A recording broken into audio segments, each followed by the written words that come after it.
I'd like to call the meeting to order, the Owensboro Board of Commissioners special called meeting December the 12th, 2017. This time, I would ask City Clerk Beth Cecil to please call the roll. Commissioner Jay Vallata. Here. Commissioner Larry Conder. Here. Mayor Tom Watson. Here. Mayor Pro Tem Bob Glenn. Here. Commissioner Pam Smithwright. Here. Thank you. Item number 3 on the agenda is an ordinance first reading. I would assume Mr. Ray. Thank you, Mayor. You're welcome. Ordinance 34-2017, an ordinance amending Chapter 3, Article 1, Section 3-8 of the Owensboro Municipal Code to expand the sale of alcoholic beverages on Sundays until 2 a.m. the following day in years in which New Year's Eve falls on a Sunday. Introduced and publicly read in first reading December 12th, 2017. Mr. Parrish, would you please give us a little background on this, please? Thank you, Mayor. This amendment to the alcohol sales ordinance is submitted for your consideration. Current policy on alcohol sales is that Monday through Saturday, those are allowed 6 a.m. to 2 a.m. On Sundays, the sales are allowed 11 a.m. to midnight. Now, the staff looked ahead. New Year's is on a Sunday night. That means normally Sunday sales would stop at midnight, but it is New Year's. Traditionally, folks stay out and celebrate a little bit later. This ordinance, should the commission choose to accept the amendment, would allow normal Sunday sales when it is midnight, is New Year's Eve, to last until 2 a.m. the following morning. Okay. Any discussion from the commission? We're not going to vote on it. It's the first reading. Anybody have any discussion? Okay. Thank you, sirs. Item number 4 is a winter storm exercise report. City Manager Bill Parrish, please. Beth, if you could bring that up on their monitors. How's your monitor looking? Okay. Mine's bigger. All right, so our alert day is for next week, Monday through Wednesday. We're looking at a major winter storm, or at least the potential for it, and that will include heavy snow and bitter cold. This is a preliminary look at the models, and it's a little alarming, to be honest with you. Now, the drop-off between the lighter snow and the very heavy pocket of snow is very steep, but there's the potential, anyway, that western Kentucky, including Owensboro, could see anywhere from a foot to 20 inches of snow by Wednesday, and that will be coupled with sharply colder temperatures as we work into next week, possibly single digits with wind chills below 0. So make preparations now. We will continue to follow this through the weekend as this major winter storm unfolds. For our guests, not to be concerned, this is a phony exercise that the staff Oh my God. used, and we used the date of January 18th. They're wrong all the time anyway, so it doesn't much matter, does it? That's right, Mayor. We always rely on Wayne Shelton. But it's been a great winter so far, very temperate, but you never know when it can change in a heartbeat. Because of that, the staff held a winter exercise on the 29th of November, and our goal is to reassure the commission and the public the staff is 100% ready for winter weather. We divided the exercise into 4 phases. The first was a preview where we reviewed our capabilities, all of our assets, took stock of our supplies and procedures. Then we had a snowstorm exercise built off of the weather report you just heard, followed by an ice storm exercise that can be devastating when it comes to FEMA cleanup, and the all-important, most important after-action review. The takeaways from phase 1 were that we have improved equipment capabilities in the city of Owensboro and our Public Works Department from just a few years ago. This slide shows you the amount of heavy equipment in Public Works for fighting the storms. You'll see we have more than adequate with our heavy equipment to clear parking lots and clear inlets after flooding. You have to be concerned about heavy snow resulting in flooding because drains are closed. There were adequate street plows with large and small dump trucks, a total of 10.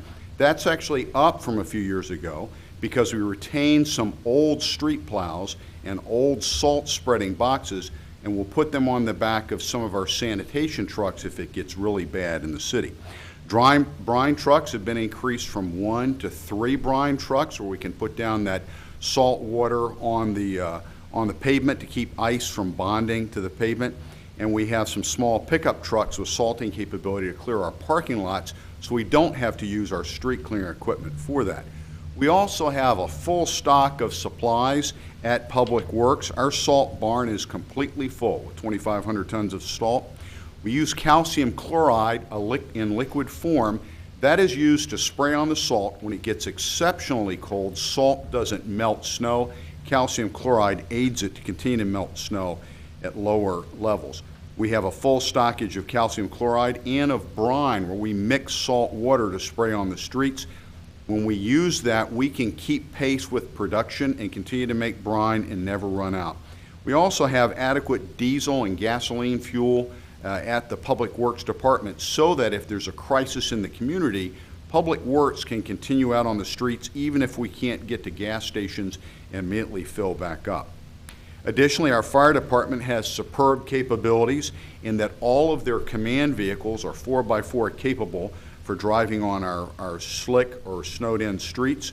They also have 2 large trucks. One of those has a blade on the front where they can self-clean their own parking lot areas. The reason behind that, the reason that's good for the public, is it frees up Wayne Shelton's Public Works assets to get back out on the street. And finally, fire trucks themselves. That last picture, it's hard to make out, but what that is a device that comes down from the fire truck and it spins chains around right in front of the tires, so the truck can actually drive over those chains without having to stop and put chains on the individual tires. Chief Mitchell assures me that those trucks can go just about anywhere in weather, so the public can be assured we'll respond. Our police department has greatly improved capabilities from the ice storm just a few years ago. We have a total of 75 vehicles that are either all-wheel drive or four-wheel drive, and 2 of those are Humvees, vehicles that can go just about anywhere to support our citizens. Now, phase 2, we shifted from this review of assets and equipment. We have adequate equipment and supplies. Phase 2 shifted to the snowstorm itself. You heard Jeff Lyons give us a weather forecast on the 18th, the Arrow Day, for snow expected on bullseye days 22 through 24. Now, what we did is 3 subsequent updates by Jeff Lyons, and then in each phase of the storm, members of the city staff had to describe what they were doing and respond to questions. Questions like, the salt barn was just flooded. Don't ask us how it happened, but all the salt was flooded out. How do we get an emergency resupply of salt? We've run out of CDL drivers. How do we beg, borrow, steal, get an emergency resupply of drivers for those large trucks? So we really tested the staff, and I think at the end of that exercise, some of the staff was literally sweating as if they had just gone through this exercise. We put them under such pressure. It included not just Public Works, Police, and Fire, but our Parks Department, how to stand up a snow camp where the citizens can bring their children in if they have to go to work, but schools are closed, so we can take care of our community. Phase 3 kicked And once off. again, we have an alert day for this weekend. We're looking for yet more wintry weather, including wet snow, sleet, possibly some freezing rain. At this point, there's a lot of uncertainty in the forecast where that transition line will occur. Please stay tuned. We'll have continuing coverage through the weekend and this event. Phase 3 was an ice storm, and everybody remembers the ice storm of 2009.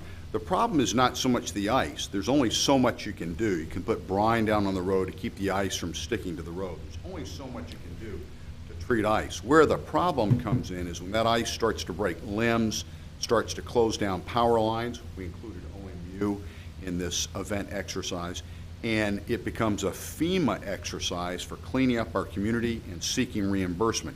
So we reviewed all of that material during the exercise.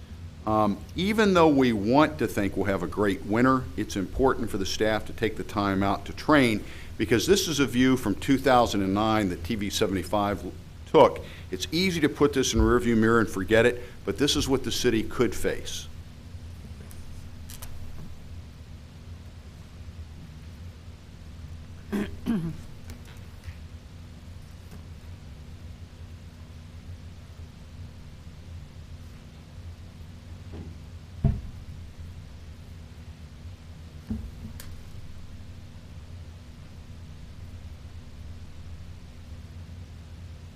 This is from 2009, Bill. 2009, that's right, Commissioner, Mayor Pro Tem. And the whole time, Tim Lyons' crews were facing a city that was shut down with electricity. Wayne Shelton's crews were out trying to clean this up enough. But one of the lessons we learned, and what we have from that exercise, is we have contractors who are called storm chasers, who have tremendous gear, far beyond what we have. They can be here within 3 days. Angela has contracts in place to get those folks here within 3 days and begin the immediate clearing of this material. It becomes a FEMA exercise, so then Public Works and our finance department have a very complicated dance they have to perform with FEMA inspectors and the federal government to make sure that we do business just right so we get reimbursement from the feds. Bottom line, I want to assure the commission, the staff is trained, we have adequate supplies, adequate equipment, won't be asking for anything else. We're prayerful that there will be no more winter storms that we'll have to participate in, but if there are, we're ready to attack them. Mr. Parrish, has there ever been any discussion about the city and the county kind of sharing one of those places where you could have all the chemicals in one spot? Like stick it out to Riverport or something like that? We haven't, but we can get, we've gotten salt from the Riverport before, actually. And in a disaster, more important, we think, is to keep them separated. Because if one of those sites gets hit, either from water or tornado or whatever happens, we try to have them in a position where we can recover what's left over. Matter of fact, Mayor, when we get reports that a tornado's coming in, Wayne Shelton disperses some of his equipment. He'll take some of his heavy equipment and put it out at each of the fire stations. So if we take a hit at Public Works, we've got some of our equipment elsewhere. Okay, thank you, sir. Yes, sir. Okay, item number 5, LED lighting. Timothy Huff, Apollo Lighting. You just bought it.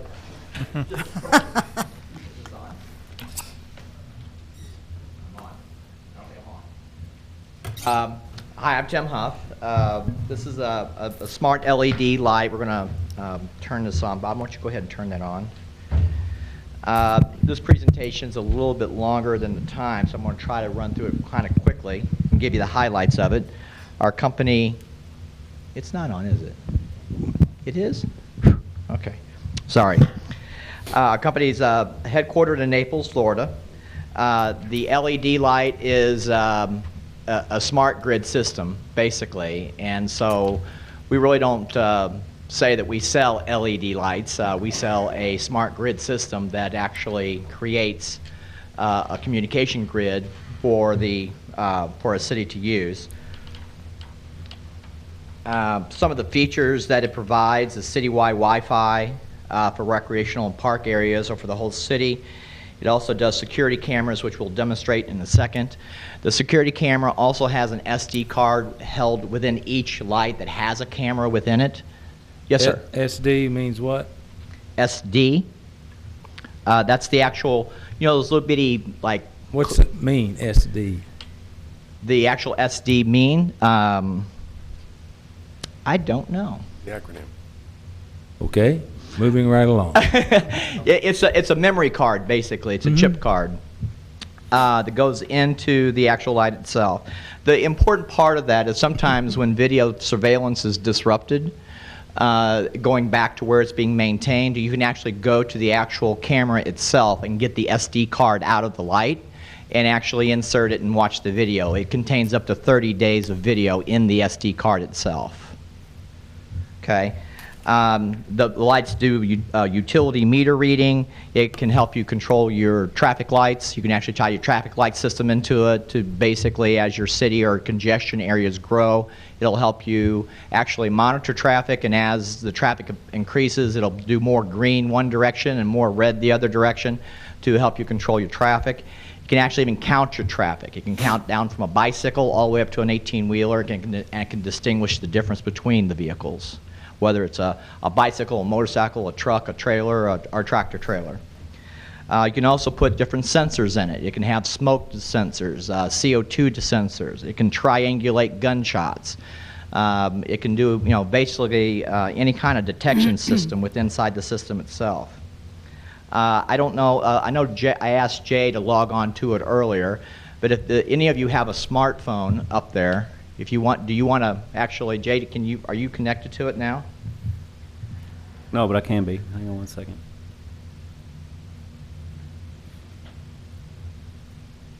Now I am.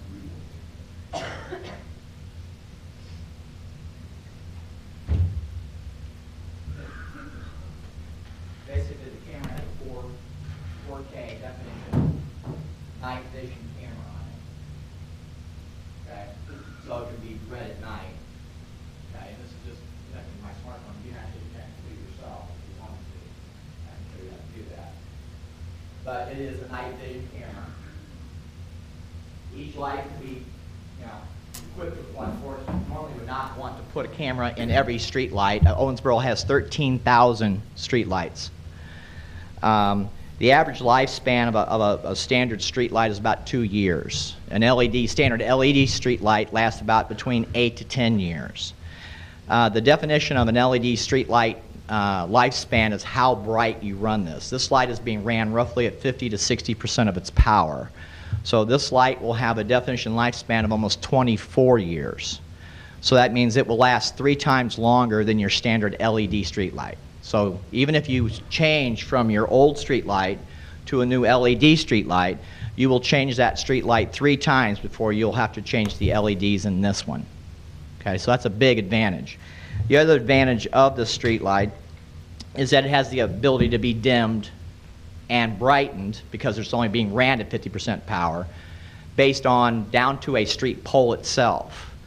Now, we've had talks with Austin and some other people at the power company about that. Street lights can be a very difficult process to control because everybody, wants it brighter or lighter or something, so you don't want to necessarily have to do that. But you can actually brighten a whole street at one time down to a pole. You can actually raise or dim the whole city at one time by a simple control feature from a central point location.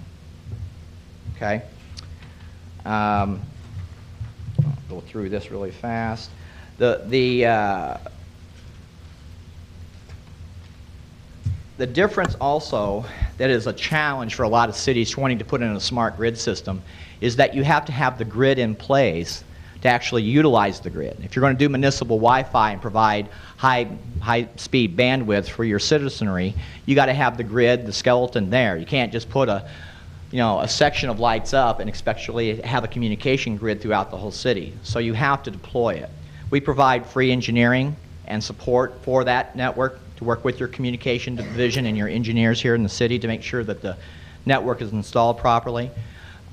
We help you with the Wi-Fi detection, the mesh networking, and all that stuff. But we provide also financing at 3% annual rate of financing for any product bought within the product lifespan. We are deploying this in the city of Naples and Collier County. And as you can see on the next slide, Collier's saving roughly just shy of $600,000 a year in energy and maintenance savings. It's not just power that an LED runs at roughly 80 to 90% less power than a standard light, but it's also the maintenance. The standard light has to be changed roughly every 2 years. This is changing every 24 years. And again, if it was another type of LED that typically is installed nowadays, it has about an 8 to 10 year lifespan. So you're still having to change that out. So it's a great savings to the city.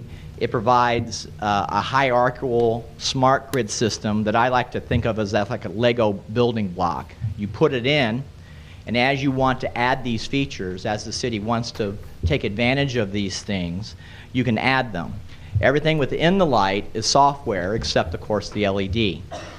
And technology rolls so fast, I think we almost forget how fast it rolls. And an analogy I like to use a lot is, the fire was discovered roughly about 1 million years ago, the wheel about 5,000 years ago, the radio about 150 years ago, TV about 75 years ago. Can anyone guess when the first iPhone was launched? 2007, just 10 years ago. Technology rolls very, very fast. So if you're installing something and you want to have a 24-year lifespan, what you want is to be able to have a software-driven device that as the technology evolves and as you want to take advantage of these advantages, you just upload the software to all the lights at one time. You don't have to take a truck, roll out to each of the 13,000 lights and change something out in the light. So this would give you capacity to tie this into emergency features. Fire departments, police department radios could be tied into this. It has software definable radios that can run at any frequency. any band, and with the grid it lays down, it gives you all kinds of other capabilities. So, that's my presentation. Any questions? Cost? It depends, again, on what you equip each light with, because it does a lot of different features. All right, just kind of take the median then. Yeah, it's roughly about a $300 to $350 light. You add the camera on it, it goes up depending on what you put in it. Night camera vision is going to run you about $1,000 for one with a night camera, 4K video quality camera. Okay, but that one, a model just equipped with Wi-Fi, 5.8 backhaul, it would give you broadband internet capabilities, control all the lights, is roughly going to be around $400. And how much do the ones we have cost? Tim, you know?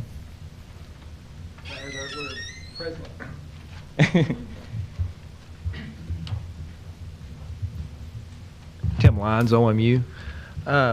Mayor, presently we're purchasing these lights for $163 with the model procurement code. Okay, so if you changed that, would you say we had 1,800 lights? 13,000? 13,000? So what's that cost to change all Well, of let's them just out? figure it at 10,000. We have about 3,000 lights in the system that are LED currently. So 10,000. Well, I mean, is that a pilot thing, or what does it cost OMU to change these things out, to go to each one of these deals? It's hard to say. No, for us, based on the light that we're presently installing, is about $250 a light installed. Their light would probably be, as he mentions, between $350, and for our installation cost another $50. Okay. The issue you have to take in consideration is that, again, LED, this is a Cree LED. It's probably the same LED that you're probably installing in that. Cree is actually based in the United States. It's probably the highest quality LED you could buy. An LED is a simple diode. There's nothing special about it. The difference between the life of an LED is how you disperse the heat and what power you run the LED at. Because we put so many LEDs in the light, we're only running a standard street light that produces the amount of lumens at roughly 50% of the power. That's what gives it its 24-year lifespan. And that's something you can validate on the Cree website. It actually gives you lifespan based on power output. So typically, most LED manufacturers that do street light technology, if you're buying a $170 LED, you're running it at 100% of its power. So it's going to have between an 8 to 10-year lifespan. So all 10,000, all 13,000 lights are going to have to be replaced again in 10 years at 170, well, whatever the rate of inflation would be at that time, would have to be replaced again. So the cost difference, yes, this is a more expensive light. But the difference is that if you look at it just LED to LED, it's really about the same price, or I would argue even cheaper, because you're probably going to last 3 times as long as a standard light. But it gives the city this capability to do broadband, video, security, police, fire, and many other things as the network goes on. So how many places do you have this in? We have it installed in Collier County. We have 5,000 lights in Collier County. We have it installed in Connecticut. We have it installed in California. The light is about 3 years old, so it's relatively a new concept. Tim, do you have anything you'd like to add to this? Just to let you know, Mayor, that we are changing all of our lights out to LEDs as they become available. Anytime we have a call to go out to replace a light, instead of repairing the light, we're replacing it with an LED. So we hope in the next 10 years we'll have the city fully lit to LED lighting. So does it have all the capabilities of the camera and all that It does not stuff? have the camera Okay. capabilities. You know, if there was something strategic between OMU and the city that would help with safety and security, there might be a opportunity to utilize that. So. Okay. The big difference is the reason, again, a lot of, like, Naples is a little bit different situation because they deal with hurricanes. You can actually, we actually put the person in charge of the Collier County project on here. You can actually give him a call. We're the only light now that can be installed in the whole county, given the hurricane. It's a 160-mile-an-hour hurricane-rated light. which you don't deal with many hurricanes in this part of the country. So that's not something. But storm-wise and endurance, it's I believe that it's a superior light. What I'd like to try to offer is on a year-in, year-out basis, by the time you really look at the cost over the lifespan of this light compared to other lights, I believe it's cheaper. But not only is it cheaper, is that you're getting all these extra abilities to do or not do. I mean, you don't have to do traffic control. You don't have to do these things. But over a 20-year lifespan of a city, and as you grow, these are features that you may want to take advantage of. And even providing broadband internet to your citizenry, providing security or gaps where a fire department or police department may want extra security, providing security cameras in parks and recreational areas or crime areas. This gives you the ability to do those features at a very minimal cost with an apparatus that you have to have anyway. Okay. Mr. Parrish, is this something that's an OMU decision or a city decision? Or, I mean, we got no information on this to begin with, so we're listening to it for the first time. I don't have any idea. Basically, that's why I wanted to know what that card was. So I'm just curious as how the system would work. Yes, Mayor. Tim Lyons and I have discussed this before the meeting. Okay, good. We think it's a joint decision, and the reason it's joint, of course, OMU operates the street lights. The city may have a wish to expand our ability to use the street lights, as mentioned in the brief. But what we're talking about is it coming from the in lieu of that the city has. The city has a finite in lieu of payment. We get above that, and we're approaching that at some level. Then would have to be a check written out of the city's coffers to complete the project, depending on how quickly come to the in lieu of. So I would recommend that we ask OMU to go back and study it, make a recommendation, break down the cost, analyze it, give us the benefits, and then if the commission wants to move in that direction, we can't, through our procurement system, go to this company. We'd have to bid it out and offer it for every company to take advantage of. Okay. Thank you, sir. Can I ask a question? Sure. I actually want to involve our police and fire because it's got those applications. Is that either, I don't need both of you, but would one of you be willing to speak to what, can you see any benefit to the applications of cameras and security? I'd like to hear that, if you don't mind, Mayor. I mean,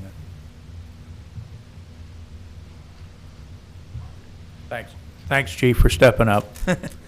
So are you familiar, I mean, other cities do this? Have you heard of this? Do you see any benefit to us having that application, the cameras and I see some benefit in terms of cameras, and SD stands for Secure Digital. Thank you. But is it cloud-based or? Yeah, it is cloud. It is meshed, networkable. It can do point-to-point, multi-point, or mesh, and it can also access a downlink at any point to fiber or any other kind of capability. It also has SD cards that will plug into a standard police PC laptop or tablet that has a software-definable radio within the SD card that would communicate directly to the network anywhere within the mesh. Okay. Is there additional cost for the cloud storage? No. It's all included? Yes. So. Okay, now the last question for the two of you. Have you had any cities or municipalities that are using this in Connecticut, California, and Florida who have been able to access a Homeland Security grant or some kind of federal or state funds to help pay for the cost because of the link to security and all that? Yeah, that's actually being discussed right now with the FBI is putting in a ton of money to try to bolster their security camera feeds in multiple cities. The problem with, to be blunt, with most security camera systems is they cost between $2,000 to $3,000 for a high enough definition light camera that has infrared nighttime vision to actually be installed. That's why this is such an advantage. Not only is the camera very inexpensive compared to that charge, but the capability of having the memory and the storage of the video to be stored on the light and transmitted back to the cloud is a big advantage. If something would happen to the network or something would happen to the server or something like that, you can go directly to the place that it occurred, go up, pop open the glass and pull out the card, and you have 30 days worth of stored video in the light itself. So it's a big advantage. Thank you, Mr. Huff. Thank you, Chief. Thank you. And thank you, Mayor. Welcome. So just out of curiosity, how did you choose Owensboro to come here and give this presentation? We're trying to basically deploy the network into 5. You can go ahead and turn it off, Bob. Thanks. I'm sorry, I'm staring right at that thing. It's getting bright. We're doing 5 municipality cities to try to deploy the smart grid city. We have Naples. We're now doing and bidding and doing a pilot in Miami and some other larger Bay cities. I happen to have a friend who was connected to some people here, and I said, is Owensboro? I live in St. Louis, so it's close. We'd like to have an eclectic collection of different municipalities to choose from. So since we're Owensboro getting was on it. ground floor, there's a discount available to come in early. Is that what you said? Yes. Well, we're also doing something for those 5 cities. We're providing all free engineering and support for the deployment of the network to get it installed. We're providing, like I said, for the project. The drawback, the negative, is as your electric company was talking about, as your lights go out, which they go out roughly about every 2 years, they're replacing LEDs. LEDs are a lot less maintenance. They give out a lot better quality light. They can be directed. The light content is far superior, but you can do it as you go. And that's a big advantage for a city that's looking at a budget issue, because you're replacing, I believe we talked about roughly about 700 a year. Is that about right? Yeah. So you're about 700 a year. You can do that with this light and eventually get there. But the advantage of this light is that it's not just an LED light. We don't claim to be an LED light company. We're a smart grid network company. We want to provide a city with a tool that would give them the ability to, as they grow, as their needs change, as their citizenry demand other things, to have a grid, a communication grid, to provide these things. So you'd have to, you really need to put the skeleton down. So the disadvantage to us is that we would come in, help you lay down the initial grid. That's why we provide funding at 3% interest rate for that, so that you can afford to do it, and give you that communication grid that allow police to evaluate what they could really use it for, what the fire can really use it for. And you have different park systems. I know you have a project going on in a park that along the river that you were talking about doing security for. It allows you to do these things as you grow as a city and in a Lego type format. Okay, thank you. Any other questions? Thank you, sir. Appreciate it. Thank you. Okay. Item number 6 on the agenda. Dana Peebler, Monday Activity Center. How are you? Good. How are y'all? Sorry, I'm a little shorter. Thanks for having us.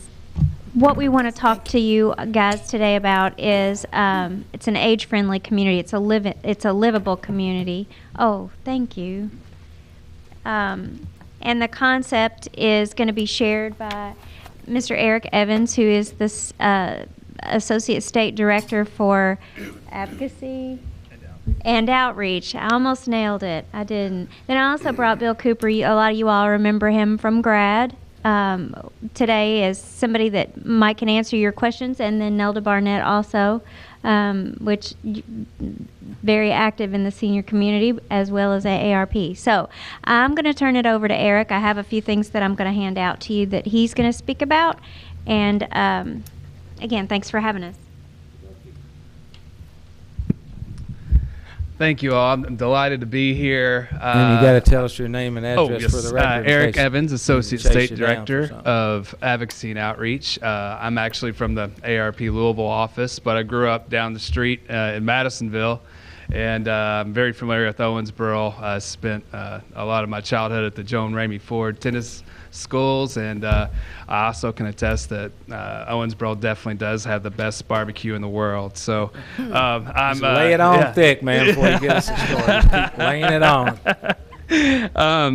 So I'm glad that we have the opportunity to hopefully let Owensboro become the 5th age-friendly city in Kentucky.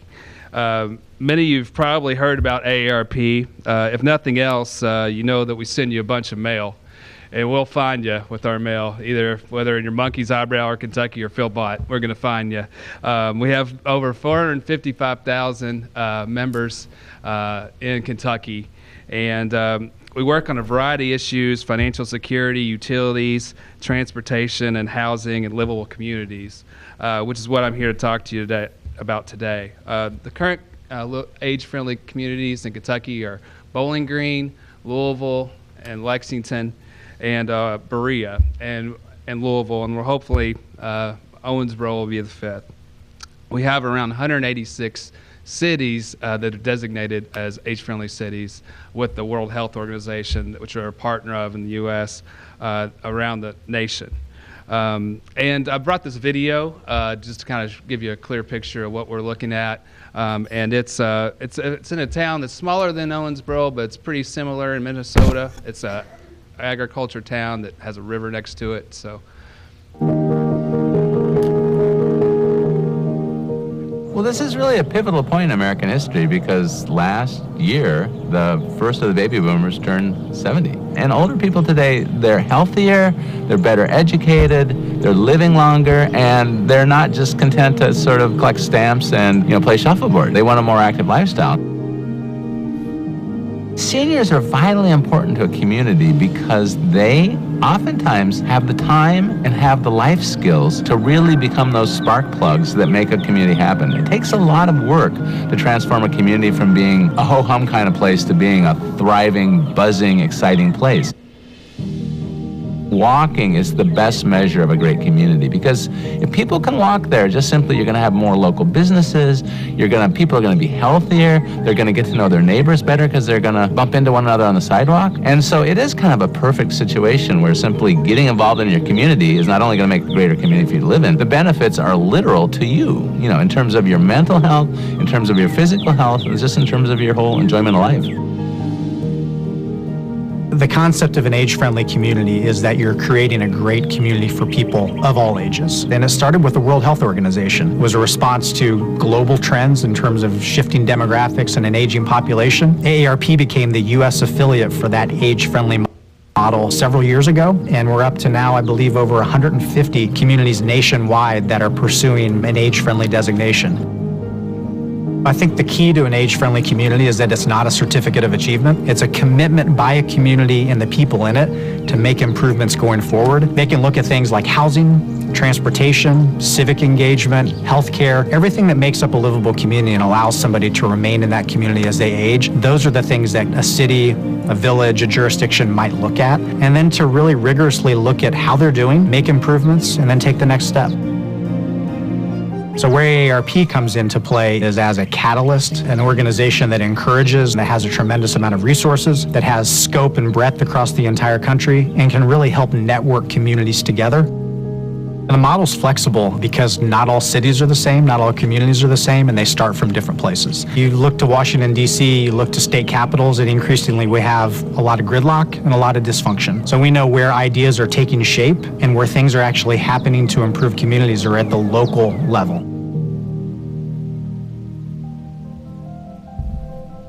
Northfield is a vibrant, healthy community with an active, engaged citizenry.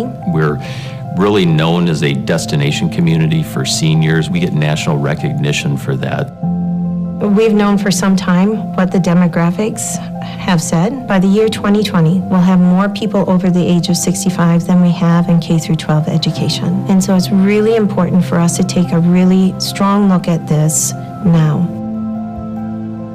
We started taking a look at a lot of different initiatives that had been started around the country and around Minnesota and try to find one that would be a good fit for Northfield. As we did that, the age-friendly community really rose to the top as the best choice for us because of how well laid out it was, but also because it allowed us to modify it according to the specific needs of our own town. I think the age-friendly concept is extremely helpful, in part because it encompasses all of Northfield. It really allows you to take a step back and say, what are you doing in your community? What's provided? What maybe is missing? And then where should we focus our efforts to try and enhance what we're already doing? So I think it really is a broad perspective. And a lot of the things that come out of that not only benefit seniors and the older populations, but it can be good to young families. Because what's good for an elderly person is also good for a 40-year-old as well as a child.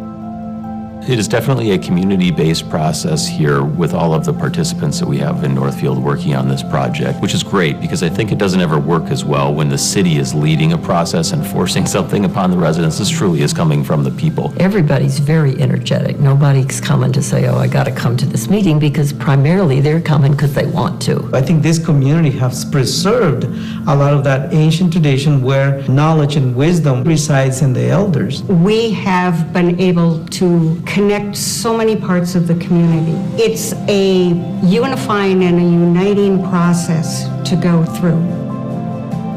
AARP has been a tremendous asset. They really have accessible information. AARP in Minnesota has connected us with other cities going through the process, so we have other teammates we can reach out to and see what's working. How can we grow from there? That kind of resource availability, as well as the kindness and the service level of the staff, that was all very important to us. So it's really been an easy process and a seamless process as we've jumped into the early stages of our age-friendly designation.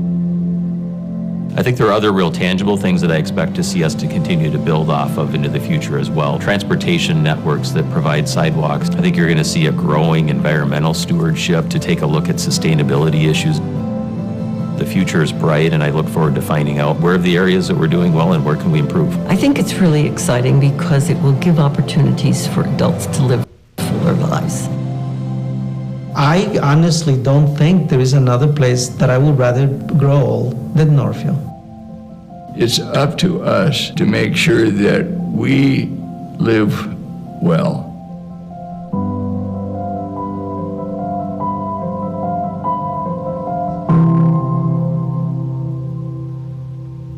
All right, so if you could pull the PowerPoint up, that's kind of the gist of what age-friendly is. I know Owensboro could just step right in and do, you're doing a lot of this stuff already. And it's really just a designation, and you just show what you've been doing to help the community of Owensboro become age-friendly. As you can see, there's, walking paths, stuff like that. I'll go into, just to be transparent on what I would like the City of Owensboro to get into. I wanted to just briefly describe through this PowerPoint what becoming age-friendly actually is. AARP has always been involved with Owensboro. We've been Friday After 5 sponsors recently. And of course, Nella Barnett was a board member for Owensboro. So we'd love to work with Owensboro in this capacity as well. So basically, a livable community is one that is affordable and with appropriate housing, supportive community services, and has adequate mobility options, which together facilitate personal independence and engagement of residents in social and civic life. Profound and permanent change is what's happening right now with the age demographic, as you know. And I mentioned that worldwide, people aged 60 and over is growing faster than any other age group. This age shift will make meeting the needs of growing adult population a serious and important issue. By 2025, 1 in 5 drivers will be over the age of 65. The fastest growing age groups are 85 plus and 100 plus. A little Davis County data. It's pretty much on the national average, maybe a little bit older in population. So that, we're everywhere's dealing with the same demographic shift. Today's older adults want to remain in their home. 86% of the people want to remain in their home when they age. So the city has a large role in making sure that can happen and giving them resources to be able to do that. We also know that you're more likely to be near family than warm weather if you're staying in a city. We also know that most people stay in the same county they live in for their whole lives. So that's one advantage Owensboro is going to have moving forward, but you have to make it so older people want to stay. 85% of today's older adults want to stay in their community. here's another statistic. People outlive their decision to drive by 10 years. So how are we going to get around? So think about it for yourself when you're thinking about policy.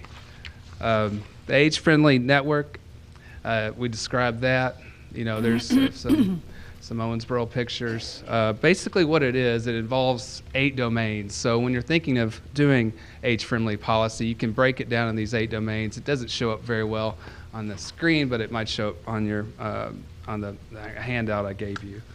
And the first of the 8 domains is outdoor spaces and buildings, being accessible. Transportation, safe and affordable models, stuff like complete streets that you may have heard of. Housing, a wide variety of housing options for older residents aging in place in their homes. Social participation is huge. Access to leisure and cultural activities, which, you know, Owensboro obviously is trying to do that with the waterfront, to participate in social and civic engagement with their peers and younger people. Respect and social inclusion, programs to support and promote ethnic and cultural diversity, encourage multi-generational interaction and dialogue. That helps combat loneliness and isolation for older adults, which is extremely important. Civic participation and employment is the 6th domain. Promotion of paid work and volunteer opportunities for older residents and opportunities for older residents to engage in the formulation of policies to their lives. So keep them in mind when you're doing policy. That's all part of what you would report to the age-friendly network.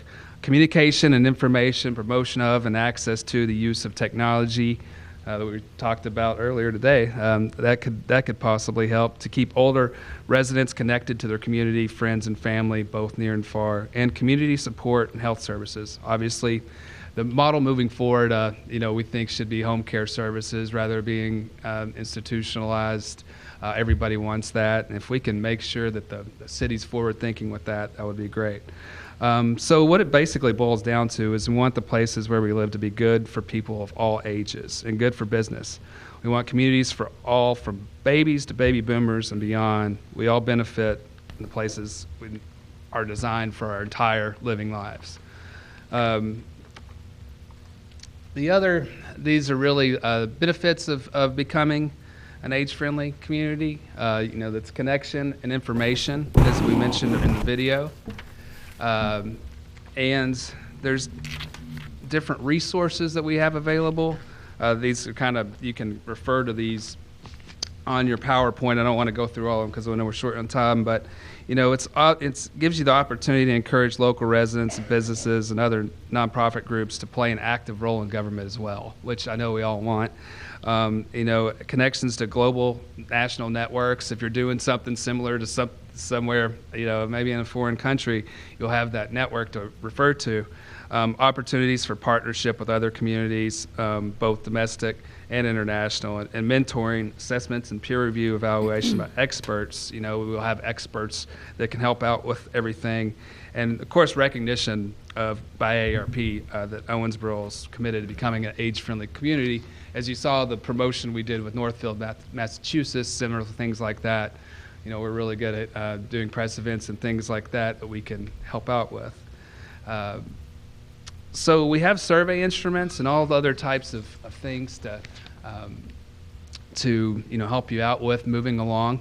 But I know this is local government, so I need to get to the meat and potatoes, or I guess that would be barbecued potatoes here. But basically how you become part of the age-friendly network is really that boils down to the mayor sends just a letter to the AARP, and then we have some questionnaires and stuff to fill out the beginning phase. You make a 5-year commitment to looking at everything through an age-friendly lens. We're basically the institutional affiliate for the World Health Organization's program within the United States. And because of that, the World Health Organization will automatically admit any AARP designated community into its network.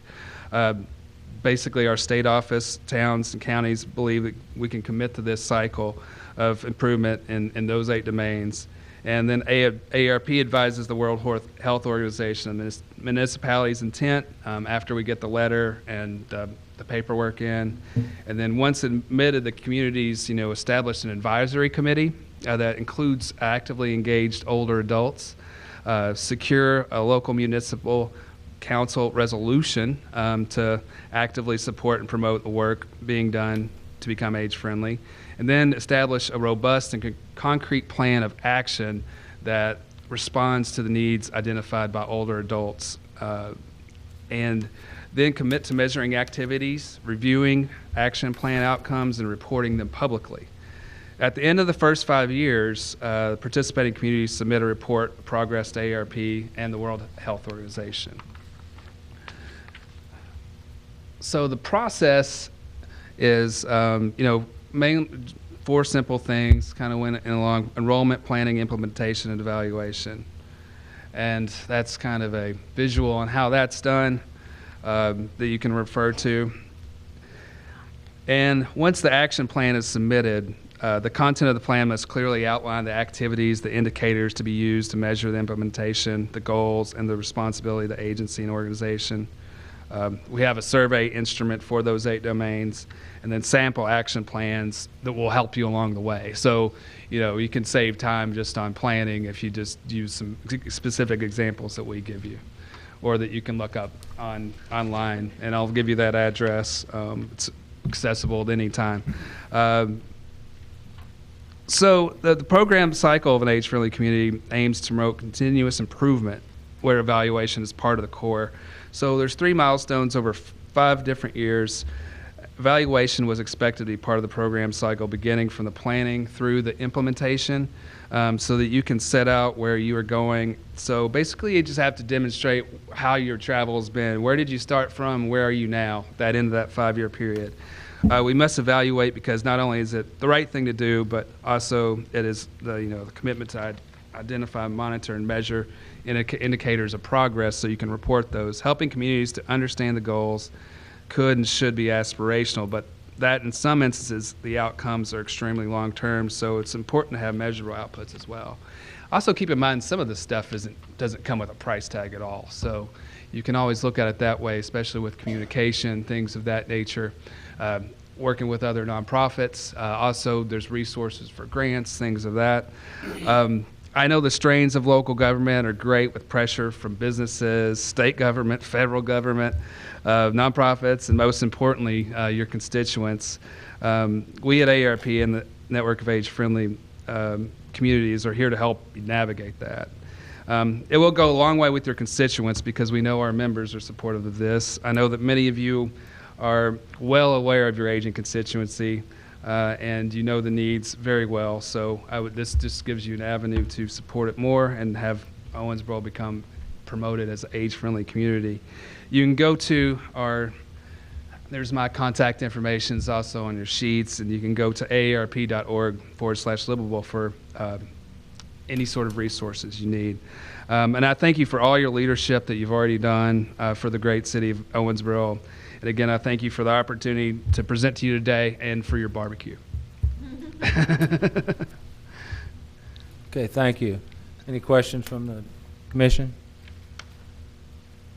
Appreciate it. Thank you very much. What? I had one just real Commissioner quickly. Glenn. Try to do this quickly.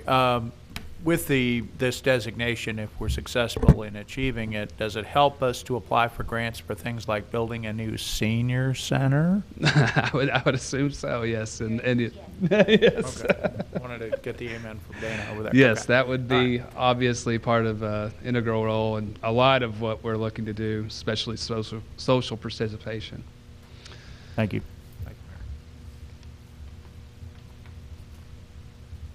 Okay, let's see. Projects list, I believe, is next, sir. Is that correct? Yes, Mayor, and we're prepared to answer questions by exception. Update, please, on Gabe's Tower. The latest is, Mayor, and I'll start this, and Ed may want to pick up. Mr. Zimmerman has contacted us a couple times about commitment to do things at Gabe's Tower and not to do things, not to enforce certain laws. And I have written him twice, and the last time I've written him was on December 4th, asking him to contact us, meet with us, sit down, discuss it face to face, and have received no reply yet. Okay, thank you.